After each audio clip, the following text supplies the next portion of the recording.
नमस्कार दोस्तों। आज मैं लेकर आई हूँ सुपर टेट परीक्षा के लिए पॉलिटी के टॉप मोस्ट क्वेश्चंस।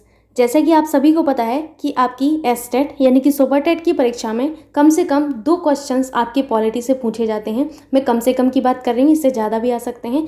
तो आइए देखते हैं पॉलिटी के क्वेश्चंस को, जो कि आपके बहुत ही महत्वपूर्ण है आपकी परीक्षा के लिए। आपका पहला क्वेश्चन है, निम्नलिखित में से किस अधिनियम ने केंद्र में द्वैध शासन प्रणाली स्थापित की? आपको बताना है भारत शासन अधिनियम 1935, भारत शासन अधिनियम 1919, भारत परिषद अधिनियम 1892 या फिर भारत परिषद अधिनियम 1909।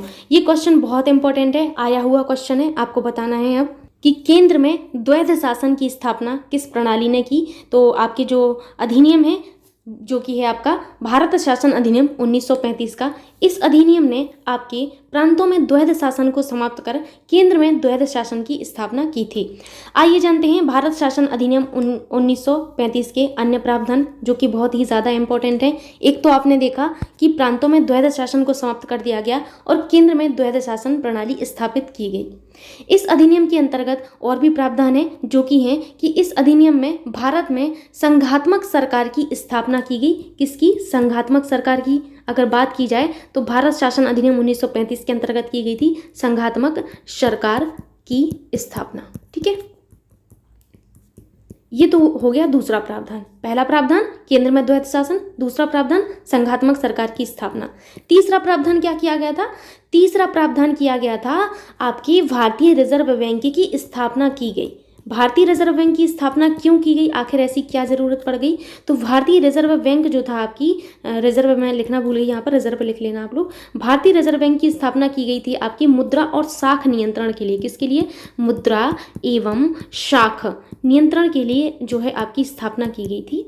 किसकी? आपकी भारतीय रिजर्व बैंक की। ठीक है, तो ये 3 प्रावधान आपने पढ़ लिए। आपका चौथा प्रावधान है, चौथा प्रावधान ये है कि 1937 में 1935 के अधिनियम द्वारा 1937 में संघीय न्यायालय की स्थापना की गई। मैंने संघीय न्यायालय की बात की है। ठीक है, कई बार एग्जाम में पूछा जाता है कि संघीय न्यायालय की स्थापना किस अधिनियम के अंतर्गत की गई। तो भारत शासन अधिनियम 1935 के अंतर्गत 1937 में संघीय न्यायालय, संघीय न्यायालय की स्थापना की गई थी। ठीक है, ये सारे प्रावधान आपको एक जगह लिख लेने हैं और इसी तरीके से आपको बार बार पढ़ने हैं, ताकि आपको कहीं और जाने की ज़रूरत ना पड़े और बार बार आपको बस यही रिपीट करने हैं, अच्छे से पढ़ने हैं।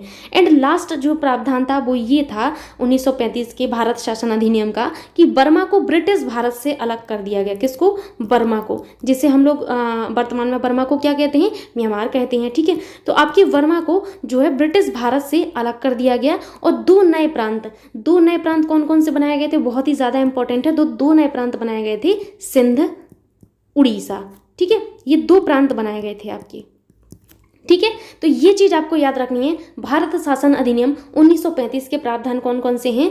प्रांतों में द्वैध शासन समाप्त कर दिया गया, केंद्र में द्वैध शासन प्रणाली स्थापित की गई। ठीक है, संघात्मक सरकार की व्यवस्था की गई या संघात्मक सरकार की जो है स्थापना की गई आपकी भारत शासन अधिनियम 1935 के अंतर्गत। साथ ही साथ भारतीय रिजर्व बैंक की स्थापना की गई मुद्रा एवं शाख नियंत्रण के लिए, और 1937 में संघीय न्यायालय की स्थापना की गई। और लास्ट है आपकी कि ब्रिटिश भारत से बर्मा को अलग कर दिया गया और 2 नए प्रांत आपके सिंध और उड़ीसा का निर्माण किया गया। ये तो है आपके भारत शासन अधिनियम 1935 के सभी वर्णन। तो आपको ये चीजें याद रखनी है। आपका फर्स्ट ऑप्शन एकदम करेक्ट था। आइए चलते हैं नेक्स्ट क्वेश्चन की ओर। क्वेश्चन है आपसे कि निम्नलिखित में से किस एक अधिनियम ने भारत में संघीय शासन व्यवस्था दी थी? भारत स्वाधीनता अधिनियम 1947, भारत शासन अधिनियम 1909, भारत सरकार अधिनियम 1919 या फिर भारत सरकार अधिनियम 1935। मैं अभी आपको ऊपर बता के आई हूँ कि भारतीय संविधान के अधिनियम जो है आपका भारत सरकार अधिनियम 1935 के द्वारा भारत में जो है संघीय व्यवस्था आपकी लागू की गई थी। तो ऑप्शन 4 एकदम करेक्ट होगा। नेक्स्ट क्वेश्चन है आपसे कि एक निर्वाचित संविधान सभा द्वारा भारत के संविधान का निर्माण करने का प्रस्ताव किया गया था। ब्रिटिश कैबिनेट डेलीगेशन द्वारा, क्रिप्स मिशन द्वारा, भारत सरकार अधिनियम 1935 द्वारा या साइमन कमीशन द्वारा? बहुत ही महत्वपूर्ण क्वेश्चन है ये वाला। तो ये क्वेश्चन आपको बताना है कि एक निर्वाचित संविधान सभा द्वारा भारत के संविधान का निर्माण का प्रस्ताव किसने किया था? तो क्रिप्स मिशन ने किया था। किसने किया था? क्रिप्स मिशन ने। कब? 1942 में किया था। ये भी याद रखना है कब किया था, 1942 को किया था। ठीक है, ये चीज़ें बहुत इंपॉर्टेंट हैं और एग्जाम में कई बार पूछे जाने वाली चीज़ें हैं और आने की संभावना है, तो इन सबको अच्छे से आप लोग पढ़िएगा। नेक्स्ट क्वेश्चन है आपसे कि भारतीय संविधान सभा की स्थापना की गई। Very very important question. भारतीय संविधान सभा की स्थापना कब की गई? 10 जून 1946 को, 26 दिसंबर 1949 को, 9 दिसंबर 1946 को या फिर 26 नवंबर 1949 को। तो भारतीय संविधान सभा की स्थापना जो की गई थी वो की गई थी आपके 9 दिसंबर 1946 को। ये जो डेट थी 9 दिसंबर 1946, इसी डेट को आपकी भारतीय संविधान सभा की प्रथम बैठक हुई थी। कई बार एग्जाम में ये पूछा जाता है कि भारतीय संविधान सभा की प्रथम बैठक कब हुई थी? तो भारतीय संविधान सभा की प्रथम बैठक 9 दिसंबर 1946 को हुई थी। जिस दिन आपकी भारतीय संविधान सभा की स्थापना हुई थी उसी दिन आपकी भारतीय संविधान सभा की प्रथम बैठक हुई थी। ठीक है, ये जो आपकी बैठक हुई थी प्रथम बैठक, इसमें कुल 207 सदस्यों ने हिस्सा लिया था। ये भी आपके एग्जाम में पूछा जाता है कि आपके कितने सदस्यों ने पहली बैठक में भाग लिया था, तो 207 सदस्यों ने भाग लिया था। किसने अध्यक्षता की थी? ये भी बहुत ही ज़्यादा इंपॉर्टेंट है। तो आपकी भारतीय संविधान सभा की जो प्रथम बैठक हुई थी इसकी अध्यक्षता अस्थायी सदस्य ने की थी। अस्थायी सदस्य कौन थे उस समय? तो अस्थायी सदस्य का नाम था आपका डॉक्टर सच्चिदानंद सिन्हा। ठीक है, क्या नाम था? डॉक्टर सच्चिदानंद सिन्हा। ठीक, इतनी चीज़ें आपको याद रखना है कि आपकी भारतीय संविधान सभा की स्थापना 9 दिसंबर 1946 को हुई थी। इसी दिन आपकी भारतीय संविधान सभा की प्रथम बैठक हुई थी। पहली बैठक में 207 सदस्यों ने भाग लिया था और इसकी अध्यक्षता अस्थायी सदस्य डॉक्टर सच्चिदानंद सिन्हा ने की थी। इतनी चीज़ें आपको याद रखना है। ठीक है, तो आप लोग यहाँ पर जान गए हैं कि भारतीय संविधान सभा की स्थापना आपकी 9 दिसंबर 1946 को हुई थी। थर्ड ऑप्शन एकदम करेक्ट होता है। चलते हैं नेक्स्ट क्वेश्चन की ओर। क्वेश्चन है आपसे कि भारत को एक संविधान देने का प्रस्ताव संविधान सभा द्वारा पारित किया गया।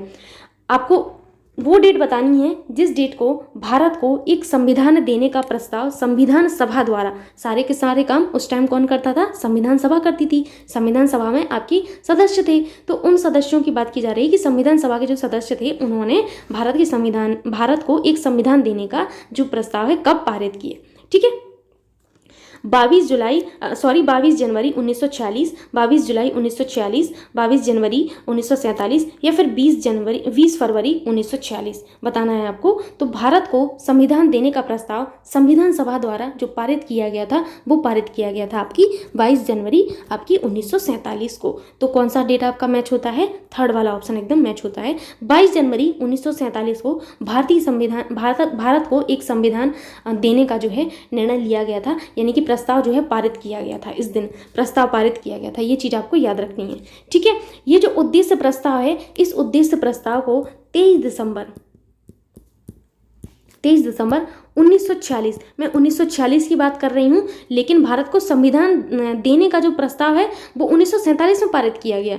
लेकिन मैं यहाँ बात कर रही हूँ कि जो उद्देश्य प्रस्ताव है उसको 13 दिसंबर 1946 को संविधान सभा में नेहरू द्वारा पेश किया गया था। किसके द्वारा? नेहरू द्वारा पेश किया गया था। आगे चल के यही उद्देश्य प्रस्ताव प्रस्तावना बनता है। क्या बनता है? प्रस्तावना बनता है। उद्देश्य प्रस्ताव ही प्रस्तावना बनता है, जो कि उद्देश्य प्रस्ताव आपके नेहरू जी द्वारा 13 दिसंबर 1946 को संविधान सभा में पेश किया गया था। कई बार आपका एग्जाम में पूछा जाता है ये चीज़ कि उद्देश्य प्रस्ताव आपके नेहरू जी द्वारा किस डेट को पेश किया गया था? तो 13 दिसंबर 1946 को। आगे चलकर यही उद्देश्य प्रस्ताव आपका प्रस्तावना बन जाता है।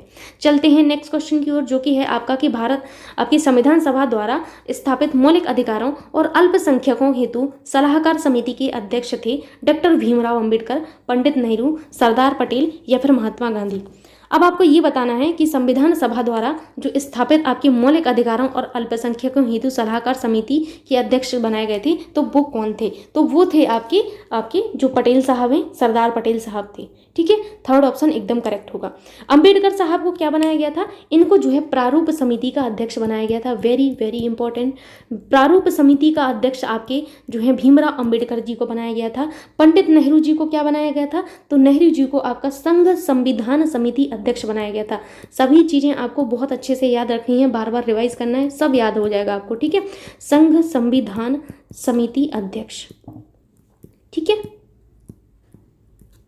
गांधी जी को कुछ नहीं बनाया गया था क्योंकि उस टाइम इनका कोई वो नहीं था, ठीक। आपके सरदार पटेल जो हैं, सरदार पटेल को आप लोगों ने देख लिया कि मौलिक अधिकारों और अल्पसंख्यक हेतु सलाहकार समिति के अध्यक्ष बनाया गया था, ठीक है। वहीं आपके महात्मा गांधी उस टाइम इसमें शामिल नहीं हुए थे, ठीक। चलते हैं नेक्स्ट क्वेश्चन की ओर। आई होप यहाँ तक के सारे क्वेश्चंस आपको समझ में आए होंगे। यदि आपको वीडियो अच्छा लगता है तो प्लीज़ आप सभी से रिक्वेस्ट है कि आप लोग वीडियो को लाइक करना और अपने दोस्तों के साथ शेयर करना ना भूलिए। क्वेश्चन है आपसे कि भारत की संघात्मक व्यवस्था निम्नलिखित में से किस देश से संबंधित है। Very very important question. Bharat की संघात्मक व्यवस्था की बात की जा रही है। आप सभी को पता है कि भारत की जो व्यवस्था है वो संघात्मक है, तो ये आपका जो है प्रावधान है किस देश से संबंधित है। आप सभी को पता है कि कई सारे ऐसे प्रावधान हैं जो हम लोगों ने कई देशों से लिए हैं, ठीक है। हालांकि लोग ऐसे कहते हैं कि कॉपी किया जाता है, लेकिन अच्छे अगर काम आप दूसरों की कॉपी करते हैं तो उसमें कोई बुराई नहीं है, ठीक है। ऐसा हमारे संविधान सभा के जो मेंबर्स थे उन्होंने कहा था कि कोई बुराई नहीं है अगर हम लोगों ने दूसरे देश के संविधान से चीज़ें ली हैं तो अच्छा ही ली हैं, तो कोई बुराई वाली बात है ही नहीं। अब आपको बताना कि संघात्मक व्यवस्था की जो है आपने किस देश से ली है। आयरलैंड से, यूनाइटेड किंगडम से, कनाडा से या संयुक्त राज्य अमेरिका से। तो भारत की संघात्मक व्यवस्था जो है आपकी किस जो है कनाडा के संविधान से संबंधित है। किससे? कनाडा के संविधान से संबंधित है। वेरी वेरी इंपॉर्टेंट, ये चीज़ आपको याद रखना है। अन्य जो प्रावधान जो आपके कनाडा के संविधान से लिए गए हैं, आइए जानते हैं उनके बारे में, क्योंकि एग्जाम में पूछा जाता है। तो अन्य प्रावधानों में से है कि केंद्र द्वारा राज्यपाल की नियुक्ति। आप सभी को पता है कि राज्यपाल साहब की नियुक्ति जो है आपकी केंद्र सरकार द्वारा की जाती है, ठीक है। केंद्र सरकार द्वारा राज्यपाल की नियुक्ति की जाती है। ये प्रावधान कनाडा से लिया है, ठीक है। साथ ही साथ अवशिष्ट जो आपकी शक्तियां होती हैं, अवशिष्ट शक्तियों का केंद्र में निहित होना। ये जो अवशिष्ट शक्तियां हैं इन पर आपका कौन कानून बना सकता है? केंद्र बना सकता है। तो केंद्र में निहित होना जो है आपका प्रावधान कनाडा के संविधान से लिया गया है कि अवशिष्ट शक्तियों पर केवल और केवल केंद्र सरकार ही जो है प्रावधान जो है नियम और विधि बना सकती है। केंद्र सरकार में निहित हैं आपकी अवशिष्ट शक्तियां, ठीक है। अवशिष्ट शक्तियां क्या होती हैं? तो जैसे कि आप सभी को पता है कि 7वीं जो अनुसूची है, ये 7वीं अनुसूची बड़ी काम की है। यही अनुसूची आपकी जो है केंद्र सरकार और राज्य सरकारों के बीच में जो शक्तियां हैं इनका बंटवारा करती है, ठीक है। तो इसमें 3 अनुसूचियों के बारे में वर्णन है। 3 सूचियां कौन कौन सी हैं? संघ सूची, राज्य सूची और एक होती है समवर्ती सूची। तो इनमें अलग अलग विषय हैं, ठीक है। तो आपकी केंद्र सूची या जो संघ सूची है इसमें केवल केंद्र सरकार कानून बना सकती है। राज्य सूची जो है इसमें केवल राज्य सरकार कानून बना सकती है। एक होता है आपका समवर्ती सूची। समवर्ती सूची में ऐसे विषय शामिल हैं जिन पर आपकी केंद्र सरकार और राज्य सरकार दोनों कानून बना सकती है। कभी कभी परिस्थितियों के चलते ऐसी घटनाएं भी हो जाती हैं कि जो आपके विषय आपकी ना तो केंद्र सूची में वर्णित थे, ना राज्य सूची में वर्णित थे, ना ही आपकी जो समवर्ती सूची है इसमें वर्णित हैं। तब क्या किया जाए? तो ऐसे टाइम पर जो है आपकी अवशिष्ट सूची काम आती है। तो इन्हीं सब चीज़ों को देखते हुए जो है अवशिष्ट जो शक्तियां हैं ये केंद्र सरकार को दी गई हैं, ठीक है। मैंने क्या कहा? मैंने कहा कि आपके कुछ ऐसे विषय होते हैं जिनका उल्लेख किसी भी सूची में नहीं होता है, और ऐसे मामलों पर आपके जो कानून है कि कानून की आवश्यकता पड़ती है समय के साथ। तो ऐसे कानून बनाने की जो है शक्ति वो आपकी केंद्र सरकार को दी गई है। इसीलिए संविधान के अनुच्छेद 248 बहुत ही महत्वपूर्ण चीज़ें मैं बता रही हूँ, ध्यान से सुनिए और पेन और कॉपी लेके ही बैठा करिए और अच्छे से नोट किया करिए। इसीलिए भारतीय संविधान के अनुच्छेद 248 और संघ सूची 97 में अवशिष्ट प्रावधान किए गए हैं। अवशिष्ट प्रावधान किए गए हैं, ठीक है। किसमें? भारतीय संविधान के अनुच्छेद 248, वेरी वेरी इंपॉर्टेंट। संविधान के अनुच्छेद 248 और संघ सूची 97 में अवशिष्ट प्रावधान किए गए हैं, ठीक है। ये चीज़ आपको याद रखनी है, ठीक। अब आपके मन में ये जरूर आ रहा होगा आखिर कौन सी शक्तियों को अवशिष्ट शक्तियां कहते हैं, आखिर कौन से ऐसे विषय हैं जो अवशिष्ट सूची में वर्णित होते हैं। तो आप सभी को बता दें कि समय के साथ आप लोग देख रहे होंगे कि साइबर क्राइम जैसी चीज़ें बढ़ती जा रही हैं। कई बार ये होता है कि हमारे लैपटॉप से या फिर हमारे मोबाइल फ़ोन से हमारा डेटा जो है चोरी कर लिया जाता है। एंड आजकल ऐसे मामले भी कई सारे देखे जा रहे हैं कि मान के चलिए कि इंटरनेट पर हम लोग किसी से बात कर रहे हैं, ये चीज़ बहुत ज़्यादा कॉमन है और अगर मैं बता रही हूँ तो आप लोग उस चीज़ को समझिए, ठीक है। ऐसा होता है कि कई बार हम लोग इंटरनेट पर किसी से बात कर रहे होते हैं, थोड़ी बहुत बातचीत शुरू होती है एंड देन कभी ऐसा होता है कि जो है सामने वाला पैसे की डिमांड करता है और हम लोग उसको ट्रांजैक्शन कर देते हैं। तो ये सभी मामले, या फिर आपकी थोड़ी बहुत बातचीत होती है फिर वो आपको ब्लैकमेल करता है, तो ये सभी मामले आपके साइबर क्राइम में आते हैं, ठीक है। ये सभी चीज़ें आजकल बहुत ज़्यादा देखने को मिल रही हैं। किसी के फ़ोन से पैसे वगैरह आपका जो है ट्रांसफ़र कर लेना, सारे के सारे आपका डेटा वगैरह आपका चोरी कर लेना, बड़े बड़े कंप्यूटर्स को हैक कर लेना, ये सभी साइबर क्राइम्स होते हैं, ठीक है। तो ये जो है टाइम के साथ आए। अब उस टाइम आप सोचिए जब संविधान बना था, क्या उस टाइम साइबर क्राइम जैसी चीज़ें देखने को मिली होंगी? कभी नहीं, कभी सोचा भी नहीं होगा आपके संविधान के निर्माताओं ने कि ऐसी प्रॉब्लम भी आ सकती है कि आपका फ़ोन भी खतरा बन सकता है, लैपटॉप भी खतरा बन सकता है, ठीक है। तो उस टाइम ये सब प्रावधान किए गए थे, लेकिन धीरे धीरे समय के साथ साथ नए प्रावधान जोड़े जाते हैं जो आपके संविधान संशोधन के थ्रू जोड़े जाते हैं। तो ऐसे ही आपकी अवशिष्ट जो शक्तियां हैं, अवशिष्ट शक्तियां आपकी जो है इनमें दिए गए हैं प्रावधान, जैसे साइबर क्राइम वगैरह, कि आपके साइबर क्राइम जो है आपकी अवशिष्ट सूची में आएंगे, जिन पर केवल और केवल आपकी लॉ बना सकती है केंद्र सरकार। राज्य सरकार इन पर कोई नियम नहीं बना सकती है। इसीलिए आपकी अवशिष्ट शक्तियों का केंद्र में निहित होना आपके कनाडा के संविधान से संबंधित है, ठीक है।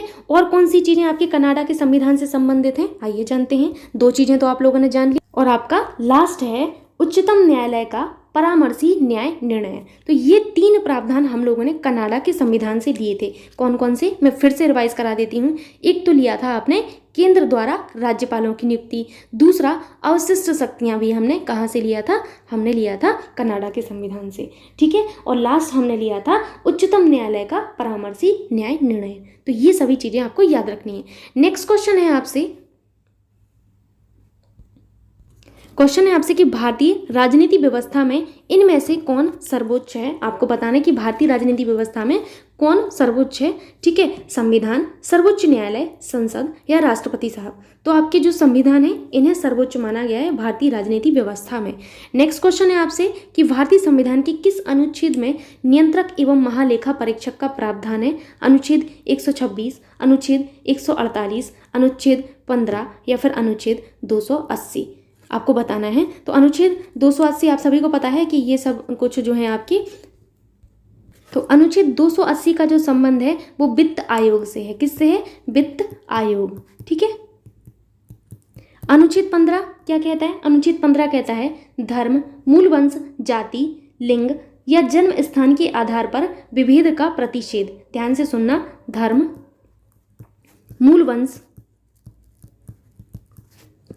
जाति, लिंग और जन्म स्थान।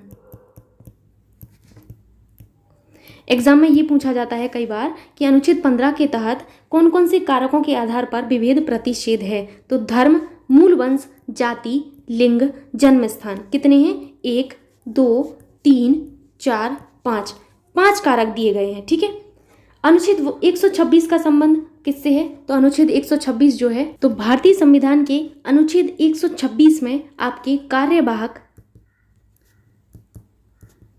मुख्य न्यायाधीश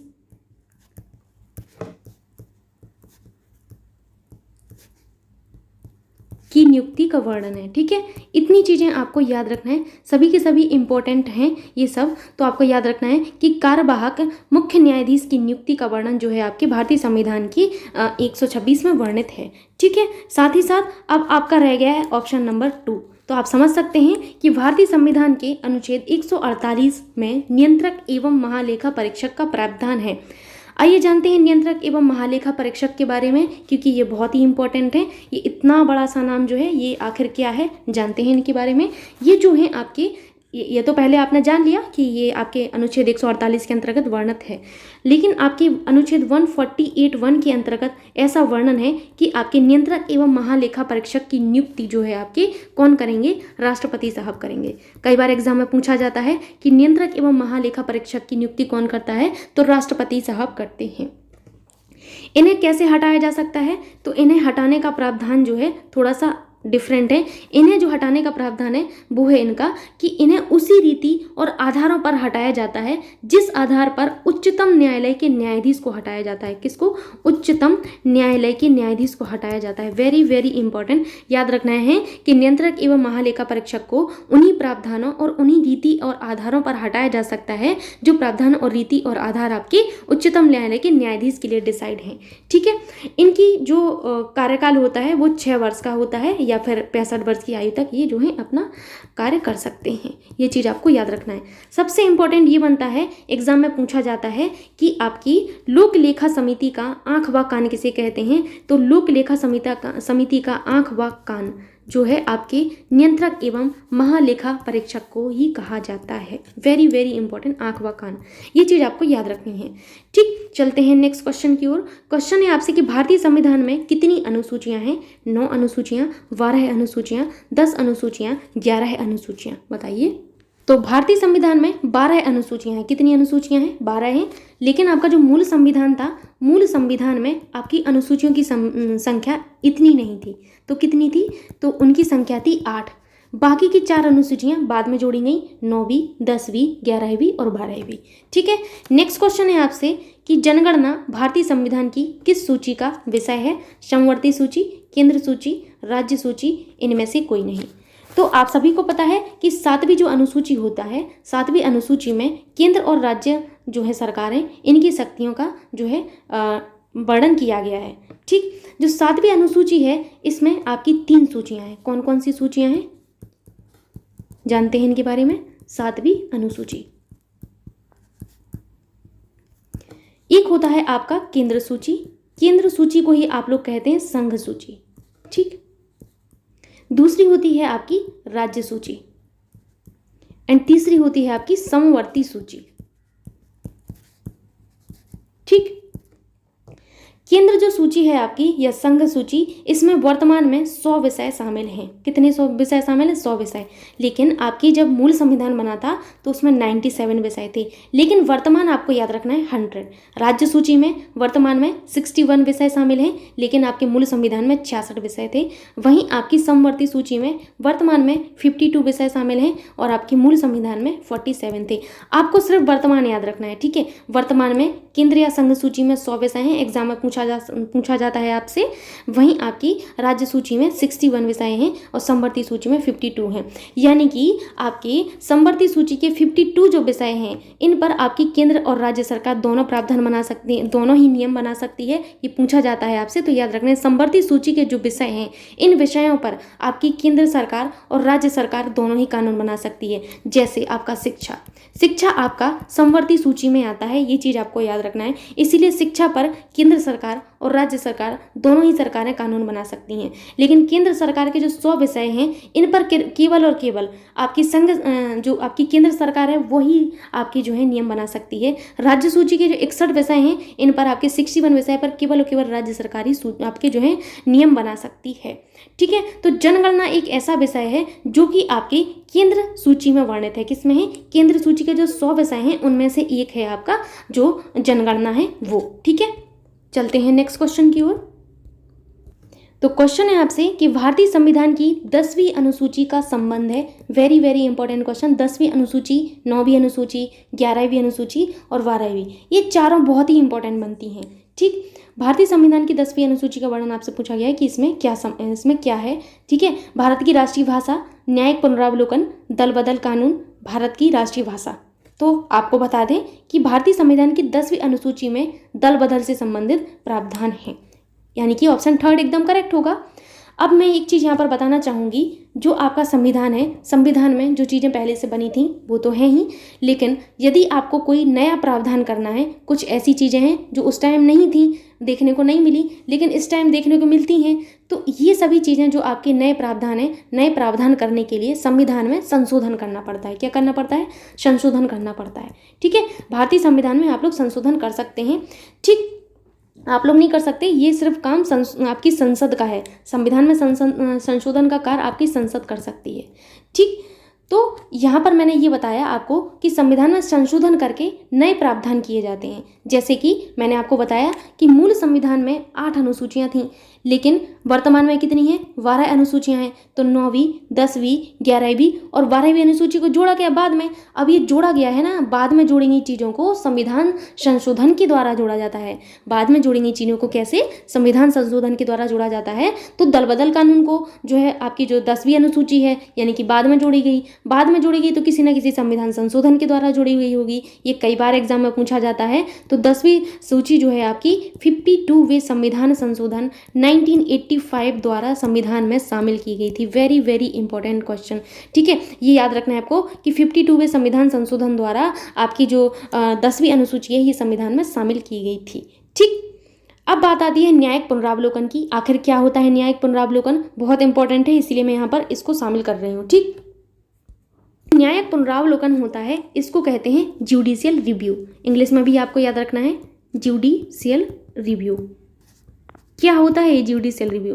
तो जुडिशियल रिव्यू यानी कि आपके न्यायिक पुनरावलोकन होता है कि कार्यपालिका के कार्यों की न्यायपालिका द्वारा पुनरीक्षा, यानी कि रिव्यू। पुनरीक्षा का मतलब है रिव्यू। तो आपकी जो न्यायपालिका होती है वो न्यायपालिका कार्यपालिका के कार्य, कभी कभी विधायिका के कार्यों का भी पुनरीक्षण यानी कि रिव्यू कर सकती है। तो इसको कहा जाता है न्यायिक पुनरावलोकन। वैसे तो आपके संविधान के संशोधन में कहीं पर भी स्पष्ट रूप से न्यायिक पुनरावलोकन का उल्लेख नहीं है, लेकिन न्यायिक पुनरावलोकन का जो आधार माना जाता है, कुछ संविधान के जो अनुच्छेद हैं वो माने जाते हैं। तो मैं यहाँ पर बता देती हूँ, इंपॉर्टेंट बनते हैं। अनुच्छेद आपका 13(2). अनुच्छेद 13(2) आपका जो है इसमें आपके जुडिशियल रिव्यू के प्रावधान माने जाते हैं, आधार माना जाता है इसको। अनुच्छेद 32, अनुच्छेद 226, अनुच्छेद 131, अनुच्छेद 243, इतने अनुच्छेद जो हैं आपके न्यायिक पुनरावलोकन से संबंधित इन माने जाते हैं। बस आधार इनको माना गया है, स्पष्ट रूप से उल्लेख कहीं पर नहीं है आपके संविधान में न्यायिक पुनरावलोकन का, ठीक है। ये चीज़ आपको याद रखनी है। आइए चलते हैं नेक्स्ट क्वेश्चन की ओर, जो कि है आपका कि भारतीय संविधान की 11वीं अनुसूची निम्नलिखित में से किससे संबंधित है? Very very important question. मैंने आपको बताया था कि 9वीं, 10वीं, 11वीं और 12वीं और साथ ही साथ 8वीं अनुसूची बहुत ही इंपॉर्टेंट है। तो आपको बताना है 11वीं अनुसूची के बारे में। तो 11वीं अनुसूची किससे संबंधित है? नगर पालिका से, केंद्र राज्य संबंध से, पंचायती राज व्यवस्था से या नागरिकता से? बताइए आप लोग। नागरिकता का संबंध तो आपके भाग 2 से है। किससे है? भाग 2 से, ठीक है। आपकी 11वीं अनुसूची जो है, 11वीं अनुसूची का संबंध जो है पंचायती राज व्यवस्था से है। किससे है? पंचायती राज व्यवस्था से है। एक चीज याद रखना है, जैसे कि मैंने आप सभी को बताया था कि मूल संविधान में केवल 8 अनुसूचियां थीं।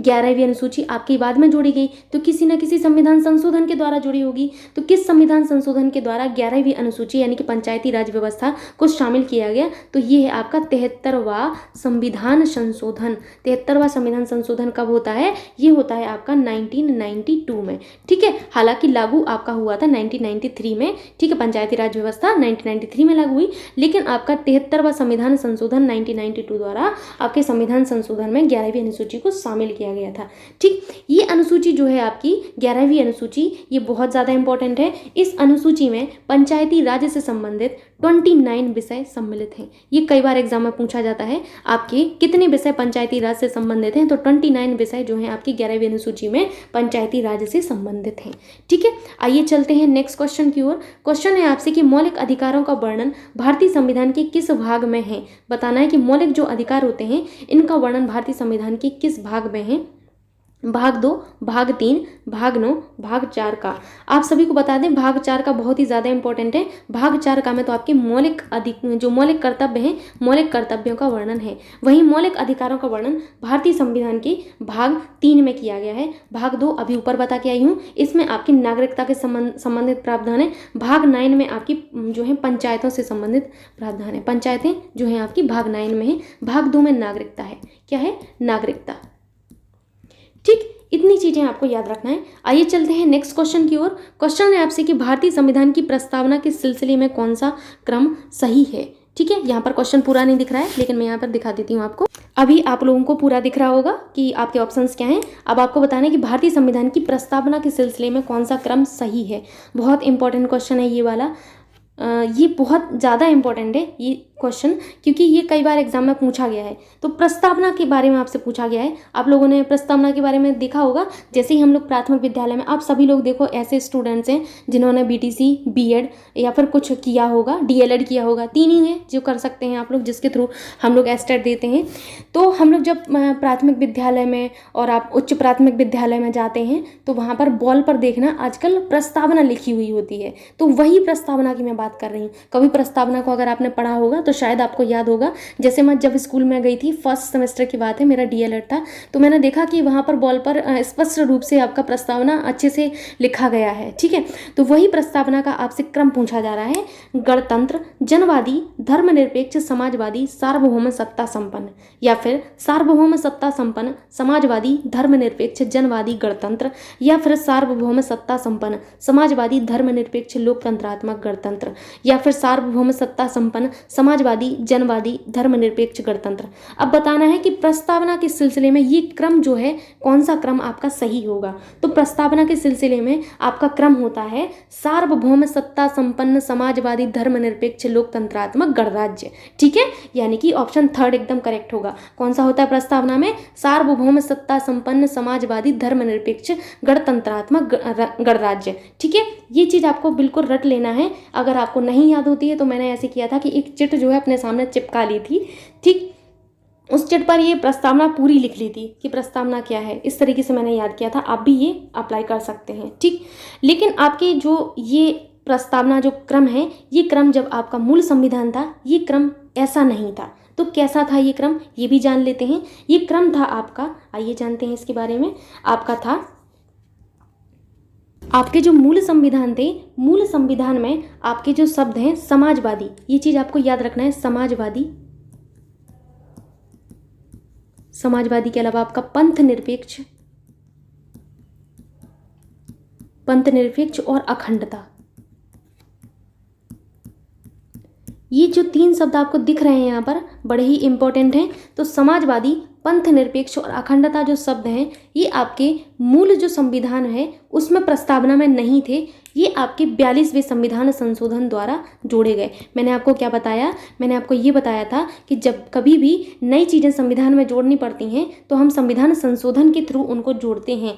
तो आपके समाजवादी, पंथ निरपेक्ष और अखंडता शब्द आपकी प्रस्तावना में जोड़े गए। किस द्वारा? 42वें संविधान संशोधन के द्वारा इन सबको जोड़ा गया। तो अब आप समझ सकते हैं कि हमारा जो है प्रस्तावना जो है इस तरीके की नहीं थी। पहले आपके समाजवादी, ये जो शब्द दिए हैं, जो मैंने आपको थर्ड ऑप्शन बताया है, समाजवादी, आपके जो धर्मनिरपेक्ष या पंथ निरपेक्ष जो शब्द हैं ये नहीं थे। ठीक है, सिर्फ इतने ही थे। ये इस चीज़ को आपको माइंड में रखना है कि आपके समाजवादी, पंथ निरपेक्ष और अखंडता शब्द को 42वें संविधान संशोधन द्वारा जोड़ा गया। एग्जाम में कई बार ये चीज़ पूछी जाती है आपसे। नेक्स्ट क्वेश्चन है आपसे कि भारतीय संविधान की प्रस्तावना में समाजवादी शब्द किस संविधान संशोधन के तहत जोड़ा गया? अभी मैंने इस चीज़ के बारे में आपको बताया। ऑप्शन हैं आपके 42वां संविधान संशोधन, 44वां संविधान संशोधन, 40वां संविधान संशोधन या फिर 74वां संविधान संशोधन। तो प्रस्तावना में जो समाजवादी शब्द है, समाजवादी शब्द जो है आपका जोड़ा गया था 42वें संविधान संशोधन द्वारा। तो 42वां संविधान संशोधन कब हुआ? 1976 में हुआ था। ये कब हुआ था? 1976 में हुआ था। ये चीज़ आपको याद रखनी है क्योंकि प्रस्तावना में भारत को पंथ निरपेक्ष राज्य वर्णित किया गया है। ठीक है, साथ ही साथ ये चीज़ आपको याद रखनी है कि समाजवादी शब्द और पंथ निरपेक्ष, ये जो 2 शब्द हैं ये आपके जोड़े गए थे आपके 42वें संविधान संशोधन द्वारा। एक शब्द और था, कौन सा? अखंडता। क्या था? अखंडता। ये 3 जो शब्द थे आपके, ये जोड़े गए थे 42वें संविधान संशोधन द्वारा। आइए चलते हैं नेक्स्ट क्वेश्चन की ओर, जो कि है आपका कि निम्नलिखित में से कौन भारत को धर्मनिरपेक्ष राज्य वर्णित करता है? मौलिक अधिकार, संविधान की प्रस्तावना, 9वीं अनुसूची, राज्य के नीति निर्देशक तत्व। अब आपको ये बताना है कि कौन भारत को धर्मनिरपेक्ष राज्य वर्णित करता है। जैसे कि अभी आप लोग जो है संविधान की प्रस्तावना पढ़ के आए हैं। प्रस्तावना क्या था? संपूर्ण प्रभुत्व संपन्न, समाजवादी, धर्मनिरपेक्ष, लोकतंत्रात्मक गणराज्य। धर्मनिरपेक्ष की बात किसने की? संविधान की प्रस्तावना ने की, इसलिए ऑप्शन 2 एकदम करेक्ट है। धर्मनिरपेक्ष या पंथ निरपेक्ष, इन 2 की बात की जाए तो आप बात करेंगे संविधान की प्रस्तावना की। धर्मनिरपेक्ष या पंथ निरपेक्ष राज्य वर्णित किया गया है आपके संविधान की प्रस्तावना में। ठीक है, ये चीज आपको याद रखनी है। नेक्स्ट क्वेश्चन है आपसे कि भारतीय संविधान की उद्देशिका में संशोधन किया गया। Very very important question. संविधान की उद्देशिका में आपका जो है किस संशोधन द्वारा जो है एक संशोधन किया गया? 17 17वें संविधान संशोधन द्वारा, 42वें संविधान संशोधन द्वारा, 70वें संविधान संशोधन द्वारा या 86वें संविधान संशोधन द्वारा। तो भारतीय संविधान की जो उद्देशिका में जो संशोधन किया गया था वो 42वें संविधान संशोधन द्वारा किया गया था, इसीलिए ऑप्शन 2 एकदम करेक्ट होगा। आइए चलते हैं नेक्स्ट क्वेश्चन की ओर। क्वेश्चन है आपसे कि भारत में संसदीय प्रणाली की सरकार है, क्यों है? क्योंकि मंत्रिमंडल लोकसभा के प्रति उत्तरदायी है, राज्यसभा को भंग नहीं किया जा सकता, संसद संविधान का संशोधन कर सकती है, या फिर लोकसभा जनता द्वारा प्रत्यक्ष रूप से निर्वाचित होती है। अब आपको ये बताना है कि भारत में संसदीय प्रणाली है, तो आपको पता है कैसी प्रणाली है, संसदीय प्रणाली है, ये भी आपको याद रखना है। क्यों है? क्योंकि मंत्रिमंडल जो होता है, जो मंत्रिमंडल आपका बनता है, मंत्रिमंडल लोकसभा के प्रति उत्तरदायी होता है, इसीलिए आपकी भारत में जो आपकी सरकार है वो संघीय प्रणाली की है, संघीय प्रणाली की है। ठीक है, ये चीज आपको याद रखनी है। ये आपका किस संविधान के संविधान में वर्णित, संविधान जो आपके अनुच्छेद है किस में वर्णित है कि आपकी मंत्रिमंडल लोकसभा के प्रति उत्तरदायी होगी? तो भारतीय संविधान के 75 अनुच्छेद में 75(3) में वर्णित है, स्पष्ट रूप से वर्णित है कि आपकी जो संसदीय शासन प्रणाली जो है, मंत्रिमंडलीय व्यवस्था जो है आपकी संसदीय प्रणाली की जो है उत्तरदायी होगी। ठीक, फिर से सुनिए इस चीज को। मैंने ये कहा कि 75 जो अनुच्छेद 75(3) है, इसमें स्पष्ट रूप से वर्णन है कि आपकी मंत्रिमंडल लोकसभा के प्रति उत्तरदायी होगी। किसके प्रति उत्तरदायी होगी? लोकसभा के प्रति उत्तरदायी होगी। इससे पता चलता है कि भारत की जो आपकी सरकार है वो संसदीय प्रणाली की है। ठीक, ये चीज आपको याद रखनी है। शासन व्यवस्था में, यानी कि संसदीय जो प्रणाली होती है, इस शासन व्यवस्था में होता क्या है कि आपकी संसद जो है विधि निर्माण की सर्वोच्च जो है संस्था होती है। कौन होती है? संसद होती है। संसद विधि निर्माण की सर्वोच्च संस्था मानी जाती है। नेक्स्ट क्वेश्चन है आपसे कि निम्नलिखित में से कौन सी विशेषता भारतीय राजतंत्र की नहीं है? लोकतांत्रिक सरकार, एक संविधान संगत सरकार, विधि का शासन, सत्तावादी सरकार। आपको बताना है कि भारतीय राजतंत्र की कौन सी विशेषता नहीं है। लोकतांत्रिक सरकार तो विशेषता है, एक संविधान संगत सरकार भी है, विधि का शासन भी है, सत्तावादी सरकार नहीं है। ठीक है, ये आपके भारतीय राजतंत्र की विशेषता नहीं है। हालांकि प्रेजेंट टाइम में देखा जाए तो इसी टाइप का जो है हो चुका है हमारा राजतंत्र, लेकिन अब नहीं कह सकते इसको डायरेक्टली। ठीक है, चलते हैं नेक्स्ट क्वेश्चन की ओर। क्वेश्चन है आपसे कि कल्याणकारी राज्य का उद्देश्य है, इंपॉर्टेंट है ये आपको बताना है कि कल्याणकारी राज्य का उद्देश्य क्या होता है। सभी नागरिकों को स्वास्थ्य सुविधाएं प्रदान करना, कमजोर वर्गों के कल्याण का प्रबंधन करना, अधिकतम संख्या का अधिकतम कल्याण सुनिश्चित करना, या उपरोक्त सभी। तो कल्याणकारी राज्य का जो उद्देश्य होता है वो होता है अधिकतम संख्या का अधिकतम कल्याण सुनिश्चित करना। ऑप्शन 3 एकदम करेक्ट है। अब आपको ये चीज बतानी है कि कल्याणकारी राज्य की व्यवस्था आपके संविधान में कहाँ पर की गई है। तो कल्याणकारी राज्य की व्यवस्था आपके संविधान में DPSP यानी कि राज्य के नीति निर्देशक तत्वों में की गई है। नीति निर्देशक तत्व जो आपके राज्य के नीति निर्देशक तत्व होते हैं, इनमें आपके भारत को कल्याणकारी राज्य बताया गया है। ये चीज आपको याद रखनी है। नेक्स्ट क्वेश्चन है आपसे कि निम्नलिखित में से किसमें निर्धारित होता है कि भारत का संविधान परिसंघीय है। आपके संविधान को, भारत के संविधान को कैसा कहा जाता है? परिसंघीय कहा जाता है। तो ये किस में वर्णित है? भारतीय संविधान लिखित है और अनन्य है, न्यायपालिका स्वतंत्र है, या फिर अवशिष्ट जो आपकी शक्तियां हैं वो केंद्र में निहित हैं, या फिर आपके केंद्र और राज्यों के बीच शक्तियों का वितरण है। ठीक है, तो इनमें से कौन सा प्रावधान बताता है कि भारत का संविधान परिसंघीय है? ये आपको बताना है। मैं क्वेश्चन को फिर से समझाती हूँ। ये आपके जो 4 ऑप्शन दिए गए हैं, इन 4 ऑप्शन में से कौन स्पष्ट करता है कि भारत का संविधान परिसंघीय है, ये बताना है आपको। तो आपका कोई संविधान कैसा होगा? कैसा होगा का मतलब है एकात्मक। एक तो होता है एकात्मक होता है, एक होता है आपका संघात्मक। तो आपका जो संविधान है वो कैसा होगा ये आपका डिसाइड करता है केंद्र और राज्यों के बीच शक्तियों का वितरण। ठीक, तो आप सभी को पता है कि आपके भारत में केंद्र और राज्यों के बीच शक्तियों का स्पष्ट रूप से वितरण है। ये आपको मैं बता चुकी हूँ कि 7वीं अनुसूची में ऐसा जो है दिया गया है। ठीक, तो आप सभी जान सकते हैं कि भारत का संविधान परिसंघीय माना जाता है क्योंकि केंद्र और राज्य के बीच इसकी शक्तियों का स्पष्ट रूप से वितरण है।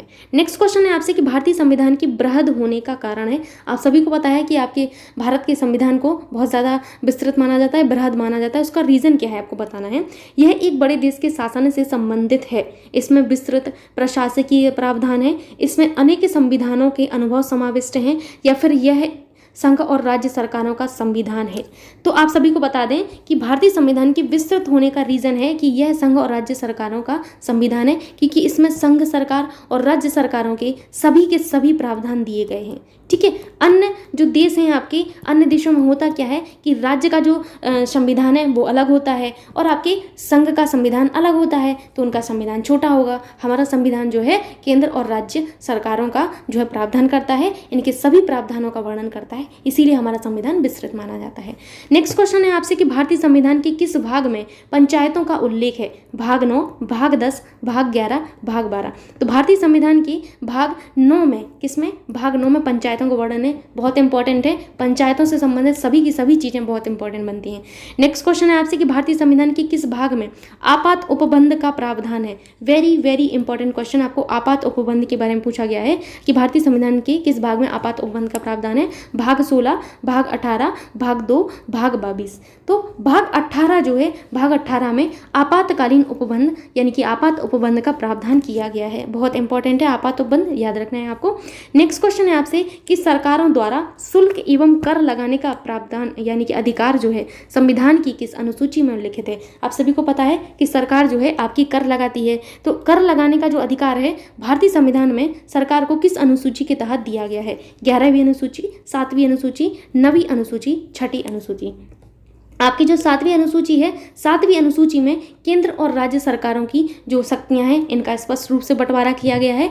इसी अनुसूची में आपकी सरकारों को, जो आपकी केंद्र सरकार आपकी जो शुल्क हैं या कर लगाती हैं वो, और आपकी राज्य सरकार जो शुल्क लगाती हैं या कर लगाती हैं वो, उनका स्पष्ट रूप से प्रावधान किया गया है। इसीलिए 7वीं अनुसूची जो है आपकी सरकारों द्वारा शुल्क एवं कर लगाने का प्रावधान का वर्णन करती है। तो आज के क्वेश्चन यहीं तक थे। आई होप आपको ये पॉलिटी के सभी क्वेश्चन पसंद आए होंगे और वीडियो में आपको सबको समझ आया होगा। यदि कोई भी डाउट रहता है तो प्लीज़ आप लोग कमेंट बॉक्स में ज़रूर पूछ लीजिएगा।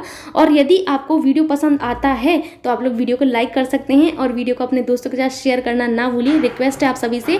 और इसी तरीके से बने रहिए नैंसी क्लासेस पर और भी वीडियोज़ के लिए। And thank you so much. और हाँ, चैनल को सब्सक्राइब करना तो भूल ही गई कहना, ठीक है? तो चैनल को सब्सक्राइब भी कर लीजिए और बेल आइकन को भी दबा लीजिए ताकि कोई सी भी वीडियो आपकी मिस ना हो और वीडियो आप तक तुरंत पहुँचे। Thank you.